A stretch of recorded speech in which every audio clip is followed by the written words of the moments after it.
एक समय की बात है, गांव में एक गरीब परिवार रहता था। परिवार में माता पिता और उनके 2 बच्चे रहते थे, एक बेटा और एक बेटी। गरीबी के बावजूद इस परिवार में एक खास बात थी। वह लोग हमेशा खुश रहते थे और एक दूसरे के साथ मिलजुल कर जीते थे। बच्चों का नाम राजा और सीता था।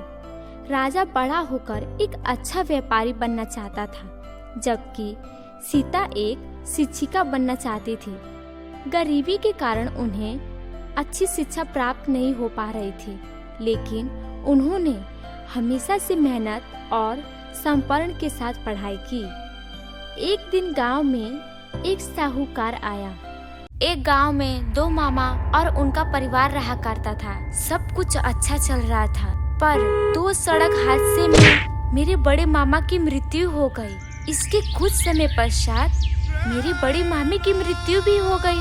इसके बाद मेरे छोटे मामा और उनका परिवार गांव का घर खाली करके शहर आ गए।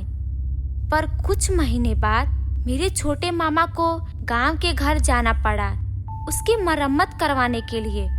उन्होंने गांव में मरम्मत का काम शुरू कर दिया। 2 दिन में मरम्मत का काम खत्म करके छोटे मामा रात के करीब 10 बजे छत पर खड़े थे।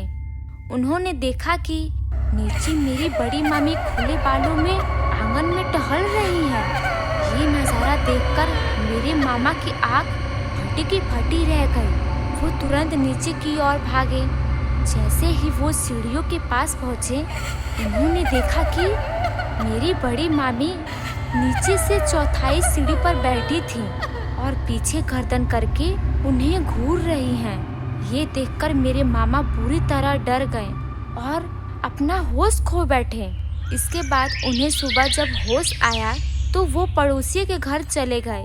उन्होंने पड़ोसियों को पूरा नज़ारा सुनाया। इसके बाद मेरे मामा की तबीयत पूरी तरह खराब हो गई।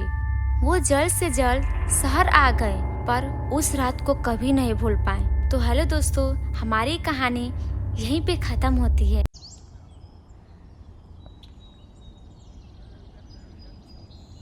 शहर में एक आदमी रहता था। उसकी एक इकलौती बेटी थी जो बहुत संस्कारी और सुशील थी। एक दिन पिताजी बोले, बेटी, भगवान ने हमें सब कुछ दिया है। मैं आपसे कुछ कहना चाहता हूँ। बेटी बोली, जी पिताजी बोलिए, आप क्या कहना चाहते हैं? पिताजी बोलते हैं, बेटा, मैं तुम्हारी शादी कराना चाहता हूँ और न जाने मैं कब रहूँ या ना रहूँ, इसीलिए एक सुंदर सा रिश्ता ढूंढा हूँ। बेटी बोली, जैसी आपकी इच्छा, लेकिन हमारे जाने के बाद आप अच्छे से रहिएगा। फिर वह उसकी शादी करा देता है। जब वह अपने ससुराल जाती है, शहर के मॉडर्न कपड़े पहनकर अपनी सास के पास जाती है और उसका पैर छूती है। हे राम, ये आधे अधूरे कपड़े पहनकर तुम मेरे सामने आशीर्वाद लेने के लिए आई हो? अरे गांव में मेरा बहुत नाम है, तुम्हारे वजह से मेरा नाम खराब हो जाएगा। बहू बोली, माँ जी, छोटे कपड़े से कोई बेशर्म नहीं होता। संस्कार तो इंसान के व्यवहार में होता है। सास बोली, अच्छा, जुबान तो तुम्हारा बहुत अच्छा ही चलता है।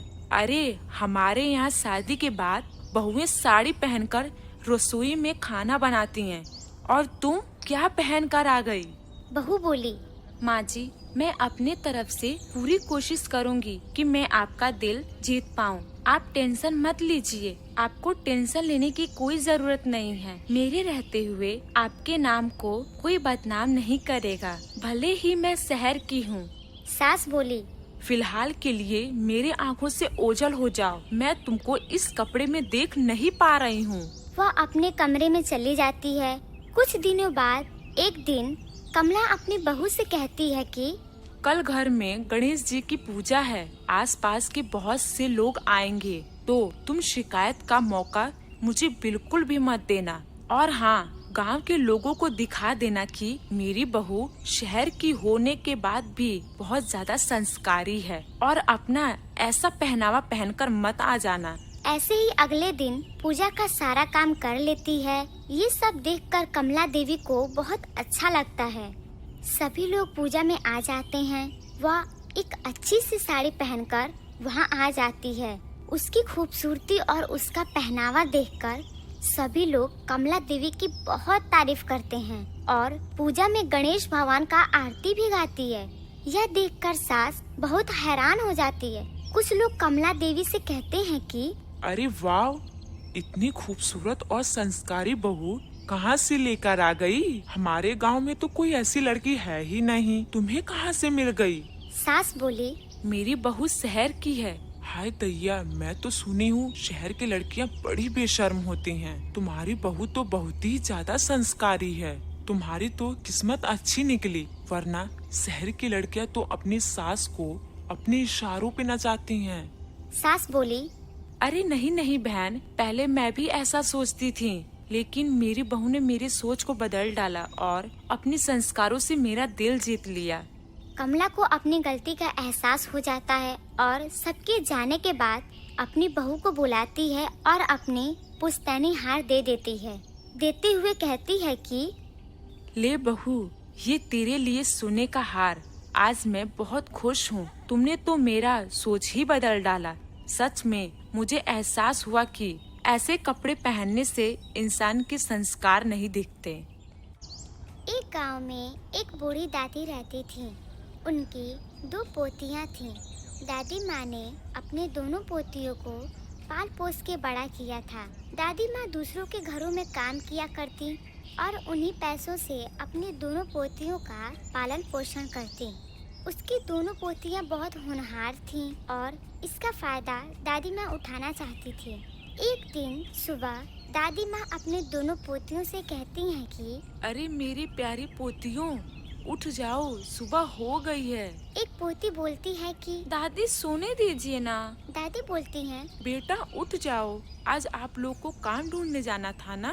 पोती बोलती है, नहीं नहीं दादी जी, आज मन नहीं कर रहा, कल चले जाएंगे, आज बस सोने दीजिए ना। दादी यह सुनकर अपने दोनों पोतियों को डांटे बगैर वहाँ से अपने कमरे में चली जाती हैं। कुछ समय बाद दादी आवाज देते हुए अपनी पोतियों से कहती हैं कि बच्चों, मैंने खाना बना दिया है और तुम दोनों उठ जाओगे तो समय से खाना खा लेना। पोती बोलती हैं, ठीक है दादी। दादी माँ अपने मालकिन के घर चली जाती हैं और अपने मालकिन से बात करती हैं। मालकिन बोलती हैं कि अरे आज तुम इतना लेट कैसे हो गई? दादी माँ बोलती हैं, अरे मालकिन जी, आप तो जानती ही हैं कि मेरी 2 प्यारी पोतियां हैं। उनको उठाने में देर हो जाती है। उनके खाने पीने का ध्यान मुझे ही रखना पड़ता है। आज तो वो बिल्कुल भी नहीं उठ रही थीं, इसीलिए मुझे आज आने में देर हो गई। मालकिन बोली, दादी माँ, आप मुझसे बड़ी हैं, इसीलिए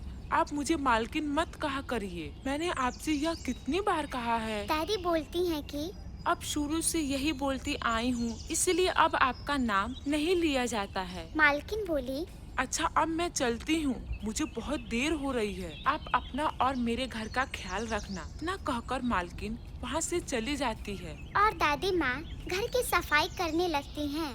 तभी उसे अपने मालकिन का लिपस्टिक दिखाई देता है। वह उसे उठाकर बोलती है कि अरे वाह, यह लिपस्टिक तो कितना सुंदर है। क्यों ना मैं इसे चुरा लूं और अपनी पोतियों को दे दूं। आखिर में वो भी तो लड़कियां हैं, उनका भी मन करता होगा सजने संवरने का। मैं ऐसा करती हूँ कि इसको छुपा लेती हूँ। और वह लिपस्टिक को छुपा लेती है और रसोई घर में चली जाती है। वहाँ कुछ समय खड़े होने के बाद सोचते हुए बोलती है कि नहीं नहीं, मेरी मालकिन को मुझ पे बहुत विश्वास है। उनके इस विश्वास को तोड़ना नहीं चाहती। इतना सोचकर दादी माँ वहाँ से फिर अपने मालकिन के कमरे में चली जाती हैं। उस लिपस्टिक को उसे वहीं पर रख देती हैं। देखते हुए कहती हैं कि जब मालकिन आएंगी तो मैं उनसे मांग लूंगी। और वहाँ से चली जाती है। जब शाम होती है तो मालकिन अपनी एक दोस्त के साथ घर आती हैं। वह दोनों बैठकर बातें करती रहती हैं। तभी वहाँ दादी माँ आ जाती हैं। अपने मालकिन से कहती हैं कि मालकिन, मुझे आपसे एक चीज चाहिए। मालकिन बोलती हैं, हाँ हाँ कहो। दादी माँ बोलती हैं, मालकिन, मुझे आपकी वह लिपस्टिक बहुत अच्छी लगी। अगर आप मुझे मेरी पोतियों के लिए वो लिपस्टिक दे देती तो मुझे बहुत मेहरबानी रहती। मालकिन बोली। अरे कोई बात नहीं, आपको जो चाहिए वो ले लीजिए। तभी वह अपने मालकिन का लिपस्टिक उठा लेती है और वहाँ से चली जाती है। जिसके बाद मालकिन की दोस्त बोलती है, यार ये कैसी नौकरानी पाल कर रखी है तू, एक नंबर की लालची है। मालकिन बोली, अरे नहीं नहीं, ये बहुत अच्छी हैं। ये तो मेरे पास 10 सालों से काम कर रही हैं और इनकी नियत मेरे घर को लेकर कभी भी खराब नहीं हुई है। सहेली बोली, अरे वाह, तब तो ये बड़ी ईमानदार हैं। तो फिर ये बूढ़े होने के बाद भी काम क्यों कर रही हैं?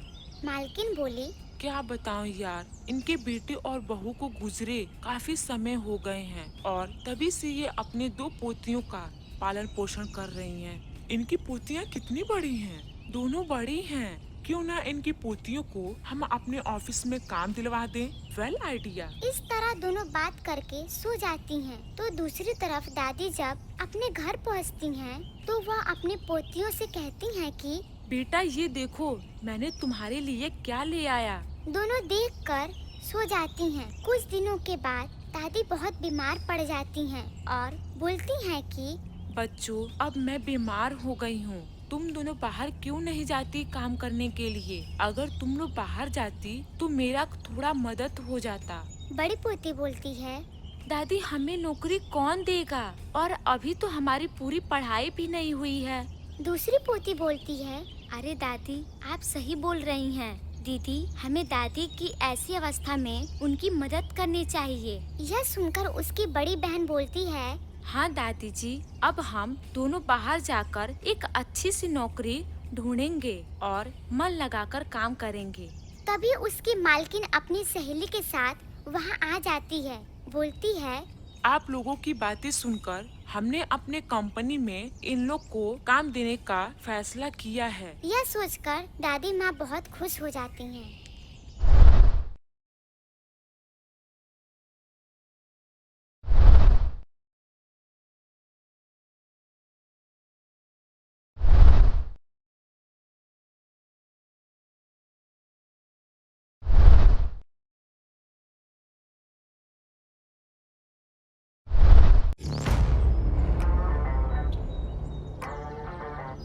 एक समय की बात है, मदनपुर गांव में एक किसान रहता था। वह अपनी जिंदगी बिताने के लिए खेतों में काम किया करता था।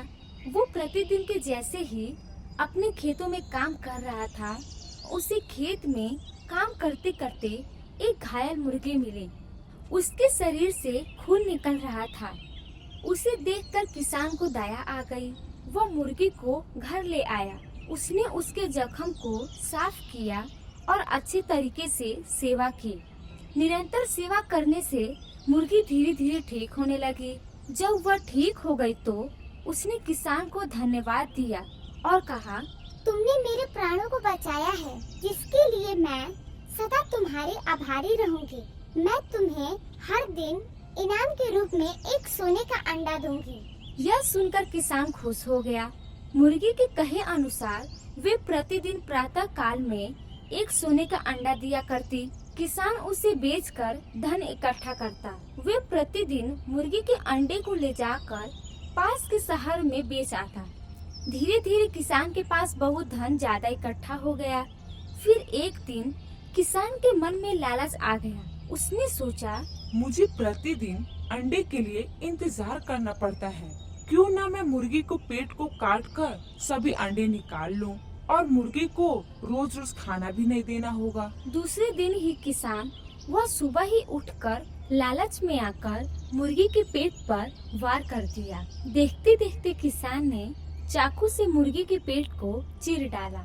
मुर्गी मर गई, लेकिन मुर्गी के पेट से कुछ भी नहीं निकला। यह देखकर किसान हक्का बक्का रह गया। उसे अपने किए पर बहुत दुख हुआ। दोस्तों, हमें इस कहानी से ये सीख मिलती है कि हमें लालच नहीं करना चाहिए। लालच में आकर हम जो करते हैं उससे लाभ नहीं होता, पर हानि जरूर होता है।